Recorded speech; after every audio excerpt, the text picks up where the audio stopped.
আন্দোলন, এটা শুধু চলচ্চিত্র বাঁচানোর আন্দোলন না, মোবাইল নামাও, এটা দেশ রক্ষার আন্দোলন। একটা চলচ্চিত্র শুধু নাচ গান বা বিনোদনের মধ্যেই সীমাবদ্ধ না। আমাদের চলচ্চিত্র আমাদের মুক্তিযুদ্ধে কি ভূমিকা রেখেছে আপনারা সকলেই জানেন। কি আন্দোলন সৃষ্টি করেছিল আমাদের জহির রায়হানের চলচ্চিত্র জীবন থেকে নেওয়া, কি আমাদের চলচ্চিত্রের গান আপনারা সকলেই জানেন কি অনুপ্রেরণা জুগিয়েছিল আমাদের মুক্তিযুদ্ধে আমাদের চলচ্চিত্র। আমাদের চলচ্চিত্র অনেক গর্বের চলচ্চিত্র, অনেক ঐতিহ্যের চলচ্চিত্র। আমাদের চলচ্চিত্র আমাদের ভাষাকে, আমাদের সংস্কৃতিকে, আমাদের কৃষ্টি কালচারকে বহন করে নিয়ে যাচ্ছে বিশ্বব্যাপী, আপনারা সকলেই জানেন।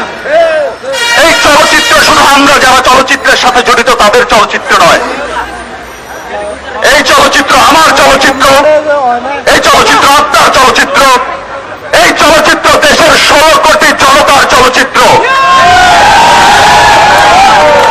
এই চলচ্চিত্র কোন গোষ্ঠীর নয়, কোন দলের নয়, কোন বিভাজন নয়, কোন ধর্মের নয়, কোন শ্রেণী বিভাগের নয়। এই চলচ্চিত্র সমস্ত বাংলার মানুষের চলচ্চিত্র। আজকে যখন আমরা আন্দোলনের জন্য ডাক দিয়েছি, আপনারা সকলেই জানেন যে আমাদের দেশকে ধ্বংসের, আমাদের দেশের সংস্কৃতিকে ধ্বংসের। একটা কথা শুরুতেই বলে রাখি, একটা জাতিকে যদি ধ্বংস করতে হয় তাহলে শুরুতেই তার সংস্কৃতিকে ধ্বংস করে দেয়। দেশ ধ্বংস করার আগে তার সংস্কৃতিকে ধ্বংস করে, দেশের বুদ্ধিজীবীদের ধ্বংস করে। আপনারা সকলেই মুক্তিযুদ্ধ থেকে দেখেছেন, প্রাণ দিয়েছে আমাদের জহির রায়হান সহ অনেক মুক্তিযোদ্ধা, অনেক অনেক অনেক যোদ্ধা চলচ্চিত্রকার।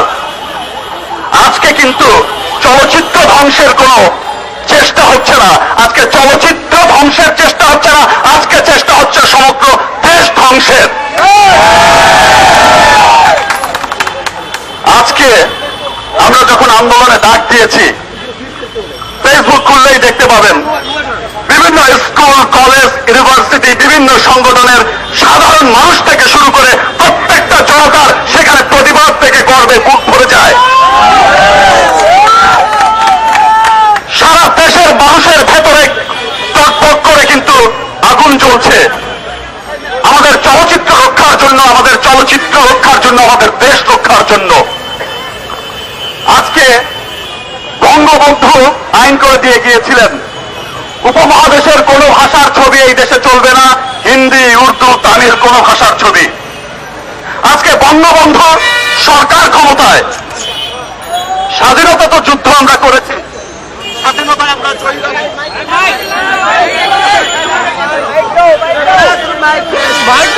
হ্যালো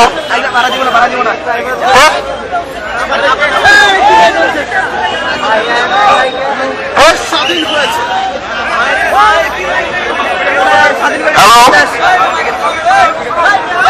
আমরা সকলেই জানি দেশ স্বাধীন হয়েছে, কিন্তু এখনো কিছু দালাল রয়ে গেছে,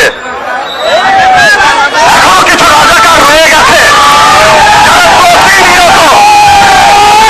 যারা প্রতিনিয়ত দেশকে ধ্বংসের পায়তারা করেই যাচ্ছে।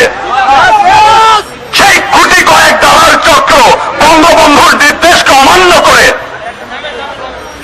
তার সরকার ক্ষমতায় থাকাকালীন অবস্থায় বঙ্গবন্ধুকে অসম্মান জানিয়ে অবৈধ পথে, আপনারা জানেন কালোবাজারি, অবৈধ পথে এই যে হিন্দি ছবি রিলিজ করার পায়তারা চালিয়ে যাচ্ছে। আজকে শুধু হিন্দি ছবি চালিয়ে যাওয়ার পায়তারা এটাই নয় যে একটা হিন্দি ছবি রিলিজ হলো, একটা উর্দু ছবি রিলিজ হলো, না, আজকে আমার ভাষাকে বিকৃত করার পায়তারা চলছে,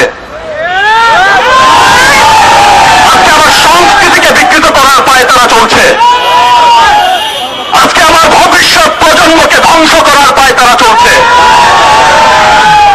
আমি বিশ্বাস করি আজকে প্রেসের মাধ্যমে মাননীয় প্রধানমন্ত্রীর কানে অবশ্যই সংবাদটি পৌঁছবে, এবং আমি এও বিশ্বাস করি মাননীয়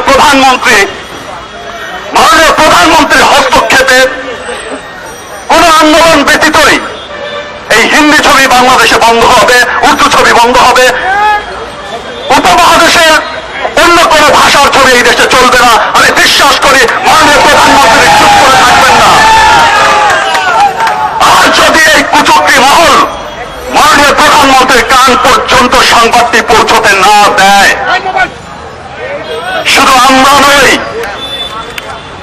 আমি বিশ্বাস করি যে সমগ্র বাংলাদেশের প্রতিটি মানুষ জেগে উঠবে, প্রতিটি মানুষ আন্দোলন করবে। সেটা হবে ভাষা রক্ষার, দেশ রক্ষার আন্দোলন, চলচ্চিত্র রক্ষার আন্দোলন। এই ভাষার জন্য বাঙালি রক্ত দিয়েছে, এই সংস্কৃতির জন্য রক্ত দিয়েছে। এই কুচক্রী মহল যদি বঙ্গবন্ধু কন্যা মাননীয় প্রধানমন্ত্রীর কান পর্যন্ত সংবাদটি পৌঁছতে না দেয়, যদি কোনো আন্দোলন ব্যতীত সমাধান না হয়, আমি বিশ্বাস করি দেশের মানুষ যেমন ভাষা সংস্কৃতির জন্য রক্ত দিয়েছে, আমারও দেশের মানুষ, চলচ্চিত্রের মানুষ, সমগ্র দেশের মানুষ আমাদের চলচ্চিত্র, আমাদের সংস্কৃতির জন্য রক্ত দেবে। আমি আপনাদের সকলকে, যারা এখানে আমাদের সাথে একাত্মতা ঘোষণা করেছেন, আসলে কাকে ধন্যবাদ দেব? এখানে ধন্যবাদ দেবার তো তেমন কিছুই নেই। এটা আমাদের দেশ রক্ষার আন্দোলন। আমি দেশের সকল মানুষকে, যারা আপনারা আমাদের সামনে দাঁড়িয়েছেন, যারা ফেসবুক, যারা টুইটারে আমাদেরকে লাইক দিচ্ছেন, যারা টুইটারে আন্দোলন করছেন, ফেসবুকে আন্দোলনের ভাষা জানাচ্ছেন, নেট খুললেই দেখা যায়, তাদের সকলকে অনেক অনেক ধন্যবাদ জানাচ্ছি। আপনারা দেশ রক্ষার আন্দোলনে আমাদের সকলের সাথেই থাকবেন। আমরা একত্রিত হয়ে আমাদের সংস্কৃতিকে রক্ষা করব ইনশাআল্লাহ। ধন্যবাদ সবাইকে।